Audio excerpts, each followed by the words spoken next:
Deputy CM Pawan కళ్యాణ్పై Jagan ఘాటు వ్యాఖ్యలు చేశారు. పవన్ కార్పొరేటర్కు ఎక్కువ, ఎమ్మెల్యేకు తక్కువ. పవన్ తన జీవితంలో ఒక్కసారి ఎమ్మెల్యేగా గెలిచారని ఎద్దేవా చేశారు. ఒకటి అధికార పార్టీ, మరొకటి ప్రతిపక్ష పార్టీ. ప్రతిపక్ష పార్టీని అధికారంలో ఉన్న వాళ్ళు గుర్తించకపోతే, ప్రతిపక్ష పార్టీ ఇవన్నీ చెప్పేటివన్నీ కూడా వాళ్ళు చెప్పలేకపోతే కరెక్షన్స్ ఎక్కడి నుంచి వస్తాయి? అసెంబ్లీ ఎందుకు నడుపుతూ ఉన్నాం? ఏం సాధించడం కోసం నడుపుతూ ఉన్నాం? ఎవరు కూడా నీకు వ్యతిరేకంగా మాట్లాడకూడదు, ఎవరు కూడా నీకు వ్యతిరేకంగా చెప్పకూడదు. వాళ్ళకు మైక్ ఇవ్వము, మేము 5 నిమిషాలు మాత్రమే మైక్ ఇస్తాం. 175 మందిలో నీకు ఇచ్చినట్టుగా వాళ్ళకి ఇచ్చినట్టుగా నీకు ఒకరికి మైక్ ఇస్తాము. 5 నిమిషాలు నీ టైం కట్ చేస్తాము, నీ మైక్ కట్ చేస్తాము అని అంటే ప్రజలకు ఇవన్నీ కూడా తెలియకూడదు అనే ఉద్దేశంతో అసెంబ్లీ నడుస్తూ ఉంది. కానీ మీ ద్వారా నేను ఏదైతే చెప్పానో ఇంతవరకు ఈ 1.5 hour 2 గంటలు, నాకు తెలియదు ఎన్ని గంటల ప్రజెంటేషన్ అయిందో, కానీ ప్రతి విషయంలోనూ కూడా ఏది కూడా ఎవరిని కూడా ఊరికే తిట్టల. ప్రతి విషయము ఫ్యాక్ట్స్ అండ్ ఫిగర్స్తో ప్రజెంటేషన్ చేస్తాం. ప్రతి విషయంలోనూ కూడా ఇవి వాస్తవాలు అని చెప్పి నెంబర్స్తో సహా చూపించాం. వీటికి సంబంధించి ఏదైనా సమాధానాలు చెప్పగలిగితే సమాధానాలు వాళ్ళు చెప్పాలి. మీ ద్వారా కనీసం ప్రజలకన్నా ఈ మెసేజ్ పోయి ప్రజలందరికీ కూడా జరుగుతూ ఉన్న ఈ రాష్ట్ర పరిస్థితుల మీద ప్రజలందరికీ కూడా అవగాహన కలగాలి అని రాష్ట్ర బడ్జెట్ మీద, గవర్నర్ ప్రసంగం మీద ఒక ప్రతిపక్ష నాయకుడిగా, ఒక ప్రతిపక్ష పార్టీకి సంబంధించిన నాయకుడిగా ప్రతిపక్షం చేయాల్సిన పాత్ర అసెంబ్లీలో చేయలేని పరిస్థితుల మధ్య మీడియా ద్వారా ప్రజలకు కమ్యూనికేట్ చేసే కార్యక్రమం చేస్తూ ఉన్నాం. సార్ స్పీకర్, ఇప్పుడు ఈ అసెంబ్లీలో మీ అసెంబ్లీకి సంబంధించి కానీ బడ్జెట్కి సంబంధించి ప్రభుత్వం 9 నెలల పాలకు సంబంధించి అనేక వైఫల్యాల గురించి మీరు చెప్తా రావడం జరిగింది సార్ ఇప్పటివరకు. అయితే నిన్న వచ్చినటువంటి పట్టభద్రుల ఎమ్మెల్సీ ఎన్నికల ఫలితాల్లో టీడీపీ గెలిచింది కాబట్టి ప్రజలకు మా పైన ఇంకా నమ్మకం ఉంది, విశ్వాసం ఉంది, అందుకే ప్రజలు మాకు ఓటు వేసి గెలిపించారని సీఎం చంద్రబాబు చెప్తా ఉన్నారు. రమేష్, ఒకటి ఆశ్చర్యకరం కలిగించే విషయం ఎప్పుడని చెప్తాను. నేను ఎమ్మెల్సీ ఎన్నికల్లో రిగ్గింగ్ చేసేవాడిని ప్రపంచ చరిత్రలో నువ్వు ఎప్పుడైనా చూసినావా చెప్తాను. నేనైతే ప్రపంచ చరిత్రలో ఎమ్మెల్సీ ఎన్నికల్లో రిగ్గింగ్ చేసేవాడిని నా ప్రపంచ చరిత్రలో ఎవడు నేను చూడలా. ఒక చంద్రబాబు నాయుడు అనే వ్యక్తి మాత్రమే ఎమ్మెల్సీ ఎన్నికల్లో రిగ్గింగ్ చేసేవాడిని నేను చూసింది. అయినా కానీ శ్రీకాకుళంలో మాస్టర్లు బాగానే బుద్ధి చెప్పారు కదా. శ్రీకాకుళంలో మాస్టర్లు, గవర్నమెంట్ టీచర్లు, ప్రైవేట్ టీచర్లు అందరూ కూడా బాగానే బుద్ధి చెప్పారు కదా, గట్టిగా అర్థమయ్యేట్టుగా చెప్పారు కదా. ఎందుకంటే అక్కడ రిగ్గింగ్ చేయడం కష్టం. టీచర్లు వచ్చి కొట్లాడతారు, ఎందుకంటే వాళ్ళే బూతుల్లో ఏజెంట్లు, వాళ్ళే బూతుల్లో పోలింగ్ ఆఫీసర్లు, టీచర్లే. సో వాళ్ళ ఓట్లు వాళ్ళకి రాకుండా చేసినామని అంటే వాళ్ళంతా ఒప్పుకోరు. కాబట్టి అక్కడ యూనియన్స్ అన్నీ ఉంటాయి కాబట్టి చేయలేకపోయింది. గ్రాడ్యుయేట్ల దగ్గరికి వచ్చేసరికి ఎవడైనా అంతే అన్నట్టుగా అక్కడ కూడా రిగ్గింగ్ చేసినారు.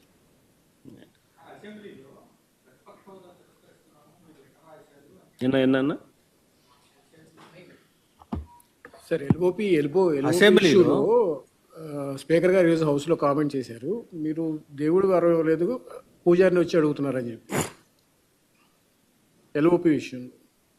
ఎల్ఓపి విషయంలో రూలింగ్ ఇచ్చారు సార్ ఈరోజు. మీకు ప్రతిపక్ష హోదా రాదు అని స్పీకర్ గారు ఈరోజు ఒక రూలింగ్ ఇచ్చారు. Statement, the speaker has given a statement saying that neither have you attended the assembly, you've just attended assembly just for one day in the earlier sessions, and that you yourself in the previous term had talked about Mr. Chandrababu Naidu and how they had 23 or 24 MLAs, and if we take 5 then you won't have the leader of opposition status. If he can say the same thing, why is he demanding the same is what there's been a ruling stated by the speaker. What do you have to say on this? ఒకటి అందరూ గుర్తుపెట్టుకోవాల్సింది ఏంటంటే, చంద్రబాబు నాయుడు గారు అనే వ్యక్తికి మేము ప్రతిపక్ష హోదా ఇచ్చాము. చంద్రబాబు నాయుడు అనే వ్యక్తిని మేము ప్రతిపక్ష హోదా ఇచ్చినాం. ఎక్కడా రూలింగ్ లేదు, ఎక్కడా దెర్ ఇస్ నో రూల్. నీకు ఇంతమంది శాసనసభ్యులు నీకు ఉండాలి, ఉంటేనే నీకు ప్రతిపక్ష హోదా ఉంటుంది అని ఎక్కడ రూలింగ్ లేదు. ఇన్ఫ్యాక్ట్ ఢిల్లీ అసెంబ్లీలో బీజేపీకి 3 అసెంబ్లీ స్థానాలు గతంలో. ఆప్ బీజేపీకి ప్రతిపక్ష హోదా ఇచ్చింది. మరి 79 స్థానాల బీజేపీ అక్కడ ఉన్న టోటల్ స్థానాలు ఢిల్లీలో 80 స్థానాలకు 77 స్థానాలు ఆప్ వచ్చి సంథింగ్ లైక్ దట్. బీజేపీకి 3 స్థానాలు ఉన్న ప్రతిపక్ష హోదా ఇచ్చినారు. సిమిలర్లీ మేము కూడా తెలుగుదేశం పార్టీకి కూడా 5 మంది శాసనసభ్యులు తెలుగుదేశం పార్టీ నుంచి పక్కన కూర్చుంటామన్నారు. మా వాళ్ళు అయితే ఇంకా లాగేసినామనంటే ఇంకా 10 మంది లాగుతామన్నారు. వద్దు లాగాకండి అని నేనే చెప్పాను. కానీ ప్రతిపక్ష హోదా నేనే ఇచ్చి ఇదే చంద్రబాబు నాయుడు చెప్పినా, నువ్వు మాట్లాడు స్వామి, ఎంతసేపు మాట్లాడతావు, నువ్వు మాట్లాడు, నేను వింటాను, నేను విని నీకు సమాధానం చెప్తాను, నువ్వు మాట్లాడాలనేదే నా కోరిక, నువ్వేం అడుగుతావు అడుగు స్వామి అని చెప్పి నేను చెప్పిన అసెంబ్లీలో. కావాలంటే నా స్పీచ్లు వినండి, అసెంబ్లీలో నేను అన్న మాటలు. ఆయనకు నాకు మధ్య తేడా అది. ఏదైనా కానీ అసెంబ్లీ అనేది ఎందుకు జరుపుతూ ఉన్నాం? ఈరోజు అది అసెంబ్లీలో ఉన్న పార్టీలు ఏవి? అధికార పార్టీలు, ప్రతిపక్ష పార్టీ మాదొక్కటే ఉంది. వేరే పార్టీలు ఎక్కడున్నాయి చెప్పండి? ఉన్నాయా ఎవరన్నా? మన ప్రతిపక్ష పార్టీ అనేది ఎవరికి ఇస్తారు? మాకు ఇవ్వకపోతే ఎవరికి ఇస్తారు చెప్పు? ఉన్న వాళ్ళందరూ మంత్రివర్గంలో మంత్రివర్గ సభ్యులుగా మీరే ఉండరు, మీరే గవర్నమెంట్లో ఉండరు, అంతా మీరే రూలింగ్లో ఉండరు. మీరే ప్రతిపక్ష పాత్ర ఎట్ట పోషిస్తారు స్వామి? నాకు అర్థం కావడంలా. అధికార పార్టీ మీదే, ప్రతిపక్ష పార్టీ మీదే. డబుల్ యాక్షన్ ఇదేమన్నా? హీరో నువ్వే. అదే నేను చెప్పేది స్వామి, 2 పాత్రలు డబుల్ యాక్షన్. ఒక పక్క నువ్వే కొడతానంటే ఈ పక్క నేనే కొడతానంటే ఎట్లా కుదురుతుంది స్వామి? అది ఉండేది ఈరోజు అసెంబ్లీలో 2 పార్టీలు ఉన్నాయి. వాళ్ళంతా కలిపి అధికార కూటమి. ఉన్నోళ్ళంతా ఆ పక్క ఉన్నారు. ప్రతిపక్షం ఉండేది మా పార్టీ తప్ప వేరే ఏ పార్టీ ఉంది? వేరే ఏ పార్టీ లేదు. సో వేరే ఏ పార్టీ లేనప్పుడు ప్రతిపక్షం అనేది ఎవరికి ఇవ్వాలి? ప్రతిపక్ష పార్టీగా గుర్తింపు అనేది ఎవరికి ఇవ్వాలి? ప్రతిపక్ష పార్టీగా ఉన్న వాళ్ళకి ఇవ్వాలి. సో న్యాచురలీ ఆ పార్టీకి ఎంతమంది అన్నా ఎమ్మెల్యేలు ఉండని స్వామి, వాళ్ళకి ఒక లీడర్ అనేవాడు ఉంటాడు కదా. సో ఆ లీడర్ని ఏమంటారు? ప్రతిపక్ష నాయకుడనే అంటారు కదా, వేరే పేరు ఏమన్నా అంటారా? సో ప్రతిపక్ష నాయకుడు అని చెప్పి నువ్వు ఎప్పుడైతే అంటావో అప్పుడు ఏంది, దాని అర్థం ఏంది?